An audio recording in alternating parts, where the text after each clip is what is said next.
Metallic salts have made our air conductive.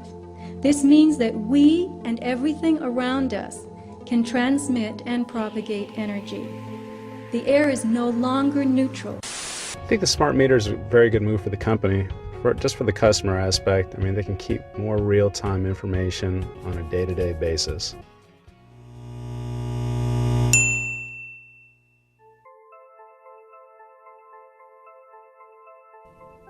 The huge awakening that has been seen in recent times leaves little doubt that mankind and consciousness itself is in a state of evolution. But there also exists compelling evidence suggesting that there are certain forces at work who wish to control the direction this evolution will take. The second group of materials found in these environmental samples is unidentifiable fibers. And I really want you to appreciate the meaning of unidentifiable. These fibers have been sent to sophisticated laboratories, and there is nothing in the databases that match them.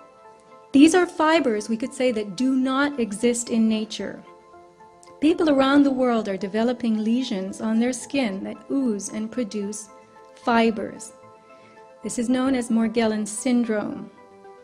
Tissue samples cultured from ordinary people without this ailment contain and grow the very same fibers. When these fibers are cultured, they produce colonies of filaments. You can see the extension filaments. And these colonies continue to grow and reproduce, branching out into more filaments and more colonies. The filament cultures can be grown from saliva samples, tissue from the skin, mucus, urine, blood, from animals and people, regardless of the presence of the Morgellons condition. So where do these fibers or filaments come from? Airborne environmental samples that were collected by Clifford Carnicom in 2000, the year 2000, gathered at high altitude on a mountain in New Mexico, showed the presence of those fibers, whose structure matches exactly the tubular filaments showing up in our blood, tissues, and skin.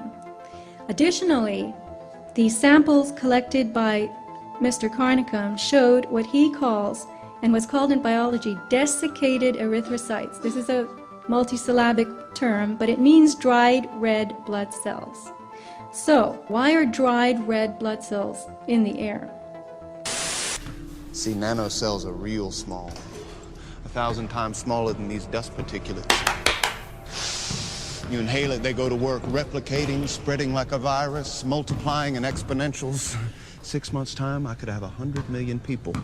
Converted ditch diggers, porn stars, and presidents. Not one would be the wiser. 100 million people who buy what I want them to buy and do pretty much damn well anything I figure they ought to do. Those unidentifiable filaments, he has observed the formation of red blood cells and submicron-sized structures. So now you've got a filament making its own red blood cells. The engineered cells, the red blood, very, very tough, withstanding excesses of heat and chemicals, indicating that they are designed to endure almost anything. He has put them in a Bunsen flame, he has poured bleach on them, acid, and they still endure. In addition, they are able to replicate, growing outside of the body in a petri dish. This is highly sophisticated technology, going on by itself, not in a laboratory.